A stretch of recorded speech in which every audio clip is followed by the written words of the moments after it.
Bonjour, bienvenue sur Venez Raisonnons. Nous sommes très heureux d'être avec vous dans ce moment de panorama prophétique. C'est toujours un privilège d'être avec vous, de passer ce moment avec vous sur cette plateforme. Nous remercions Dieu qui permet que par cette plateforme, nous pouvons échanger avec vous, étudiants de la Bible aussi, comme nous autres, nous sommes étudiants, en passant ce moment, échanger, répondre à vos questions, répondre à des problématiques, des thèmes ou des questions tabous. Nous sommes très heureux de toujours passer ce moment avec vous. Et vous savez très bien que Venez Raisonnons, qui est une plateforme de différentes personnes qui décident de discuter des questions existentielles, bibliques et tout ce qui se passe dans le monde, et de le faire toujours avec amour, avec partage, et aussi à répondre à vos multiples questions, parce que vous aussi vous étudiez, vous tombez sur des passages, vous posez des questions. Alors vous êtes la bienvenue. Bienvenue à toutes les personnes si c'est votre première fois sur cette chaîne. N'hésitez pas de vous abonner. Nous avons aussi une plateforme Telegram où nous mettons les documents de nos études ou de nos différentes formations que nous faisons afin que ce soit accessible à tout le monde, gratuit pour tout le monde. Et je vous le dis, c'est gratuit. Nous avons les sollicitations des personnes qui veulent rendre payant, voilà, que nos études soient payantes et autres, mais nous faisons tout ce qui est à notre possible, tout ce qui est possible par la grâce de Dieu pour que tout ce que nous vous donnons soit gratuit, afin que vous puissiez aussi, vous aussi étudier. Comme ça, personne ne pourra dire à Jésus lors de la rencontre finale avec lui ou le jugement final de dire « Ah Seigneur, je n'avais pas la possibilité. » Non, non, non, non, personne ne pourra dire. En tout cas, d'une autre plateforme, nous rendons tout disponible pour vous. Aujourd'hui, nous allons toucher un sujet particulier parce que on ne va pas être long. Bon, on n'est jamais long, on fait toujours maxi 1 heure ou autre. Mais c'est un sujet que j'ai réfléchi longuement, parfois parce que quand vous réfléchissez, vous vous dites, est-ce que est-ce que ça vaut la peine parfois de continuer quand vous voyez que moi, je ne suis pas né chrétien, je suis devenu chrétien et chaque jour, je prends la décision de devenir au fur et à mesure, de grandir dans ma foi, de grandir dans ma relation avec Dieu tous les jours, mais de se rendre compte que avec le temps, vous dites, est-ce que ça vaut la peine de continuer? Est-ce qu'on n'est pas en train de peut-être divertir les gens? Est-ce qu'on n'est pas en train de, voilà, Seigneur, est-ce que ça vaut la peine? Il y a tellement de choses que j'ai vues dans le christianisme que si ce n'était pas le Seigneur lui-même qui te tient la main, vous dites non, il faut abandonner. Je le dis d'une expérience personnelle, pas quelque chose de général. Et je ne suis pas le seul d'ailleurs, ou la seule personne à avoir ces pensées. Et c'est pourquoi je veux partager avec vous ce sujet qui m'a inspiré d'un sermon que j'ai écouté. On n'est pas dans le même angle, mais ça a quand même inspiré. C'est un sermon de Martin Luther King. De Martin Luther King. Et j'espère que nous allons rester concentrés sur ce sujet. Que ça va être un sujet de questionnement pour beaucoup d'entre nous à la fin de ce sujet. J'espère bien par la grâce de Dieu. Et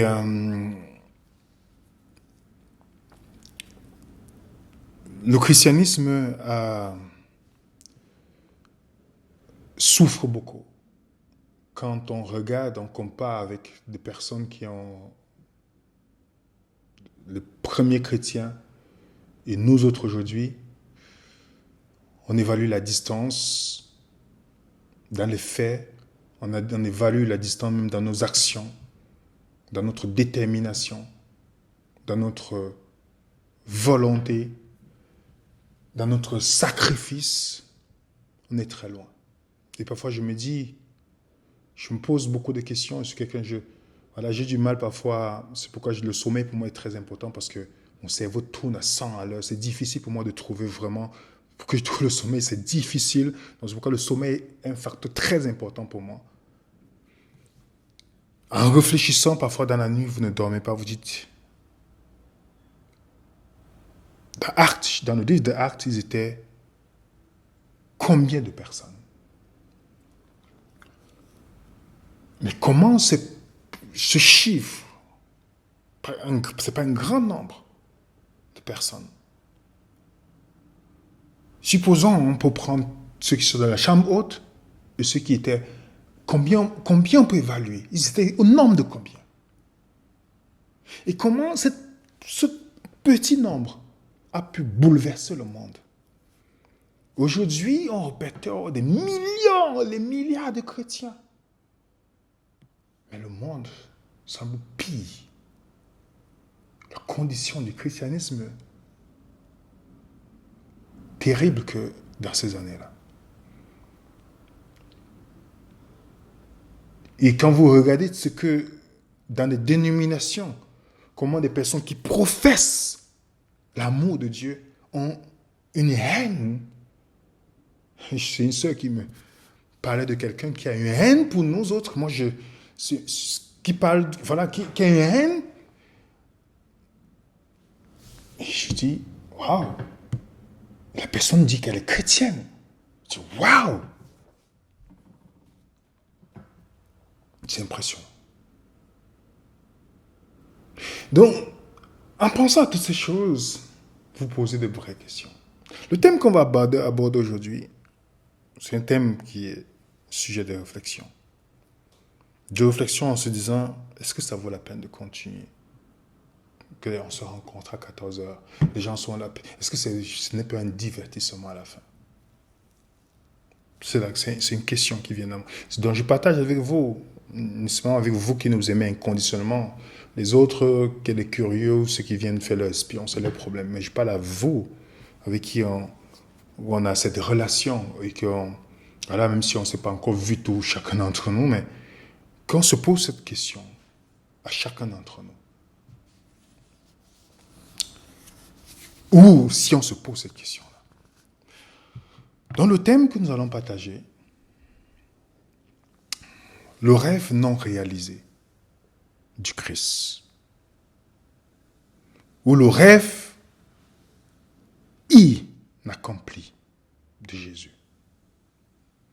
Que Dieu puisse nous inspirer, nous guider et nous donner son Esprit Saint pour que nous puissions sortir édifiés dans ce moment. Amen. Le rêve non réalisé du Christ. Le rêve non réalisé du Christ. Je vous ai dit que ce sermon était inspiré, vous connaissez ce monsieur Martin Luther King. Martin Luther King, cet activiste pasteur qui s'est battu pour les droits des Noirs. Vous le connaissez, je n'ai pas besoin de vous donner sa biographie ici. Il était assassiné par sa prise de position. Martin Luther King. Il avait son fameux discours « I have a dream ». J'ai eu un rêve. Son fameux discours que vous connaissez aussi. Mais Martin Luther était assassiné. Martin Luther King était assassiné pour sa prise de position. Et son meilleur, comme je dis, meilleur ami, ou la personne qui était proche de lui, on lui a posé la question lors du funérailles de Martin Luther King. Voici, je ne sais pas si vous connaissez cet homme, Ralph Abernathy. Il est né le 11 mars 1926 dans l'État de l'Alabama. Il était proche. Il était aussi pasteur. Il était militant politique puisqu'il était à côté de Martin Luther King. Vous les voyez tous ensemble là, ici aussi. Et lorsqu'on lui pose la question, et vous voyez même sur le tombeau de Martin Luther King, on a mis ce texte biblique. On lui dit, mais vous étiez proche du docteur Martin Luther King. Quelle est votre réaction? Quelle est la réaction que vous avez suite à cet assassinat? Suite à cette perte tragique, non seulement d'un ami, mais aussi d'un leader du mouvement pour la justice. Il a regardé la caméra et il a cité ceci qu'on trouve sur le tombeau de Martin Luther. Pour ceux qui comprennent l'anglais, je vais vous traduire tout à l'heure. Il dit, ça me rappelle un verset de la parole de Dieu. Lorsque les frères de Joseph s'apprêtaient à tuer Joseph, ils ont dit, tuons le rêveur. Voyons ce qu'il adviendra de ses rêves. Et il continue, il dit, il semble que la vie soit une histoire continue des rêves non réalisés. Et le texte qu'il a cité, que vous retrouvez dans Genèse 37, où les frères de Joseph, voyant Joseph, il dit, voici, il vient, le maître rêveur. Maintenant donc, venez et tuons-le. Ça, c'est les frères de Joseph. Jetons-le dans une de ses fosses. Et nous dirons qu'une mauvaise bête l'a dévoré. Et nous verrons que deviendront ses rêves. Voilà ce qu'il a cité. Puisque le rêve de Martin Luther, il n'a pas achevé le rêve qu'il avait. Il n'a pas achevé ce rêve. Et comme son proche ami disait, a cité, il a dit, il semble que la vie soit une histoire de rêves non réalisés. Il semble que la vie soit une histoire des rêves non réalisés.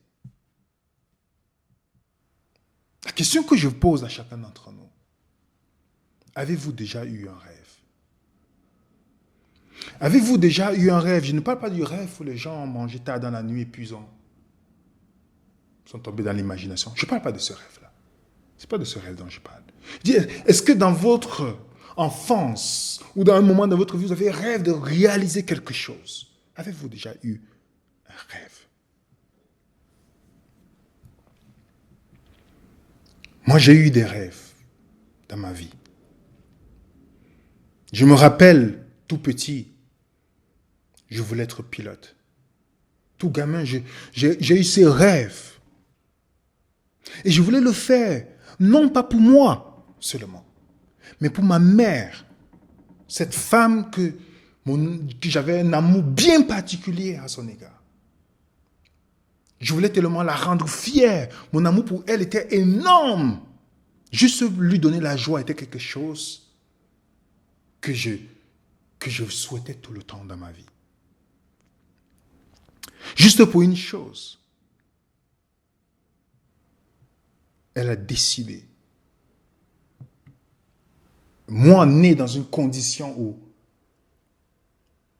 mes deux parents n'étaient pas mariés et que c'était les deux tribus qui ne s'aimaient pas, avec tout ce qui était autour, dont j'étais destiné à l'avortement. Destiné. Mais ma mère a pris position pour moi. A pris position et ça a chamboulé sa vie. Son plan de vie, juste le fait de prendre décision. J'ai dit, je vais garder cet enfant. Donc pour moi, conscient de ça, il y avait, qu'est-ce que je ne voulais pas faire pour ma mère? Qu'est-ce que je pouvais faire pour elle? Donc mon rêve, c'était, voilà, comme j'étais fasciné par les avions et autres, c'était pour qu'un jour, je puisse la transporter. Donc il y avait ça dans mon esprit. Étant enfant, on a tous des rêves. Et quand celle pour qui je voulais réaliser toutes ces choses est décédée, la vie s'est arrêtée pour moi. Je n'avais plus de raison de vivre. Je n'avais plus de raison de réaliser quelque chose. Pour qui je devais le faire? Pour qui? Vous comprenez? Et j'avais un autre rêve. Puisque je joue aussi au foot.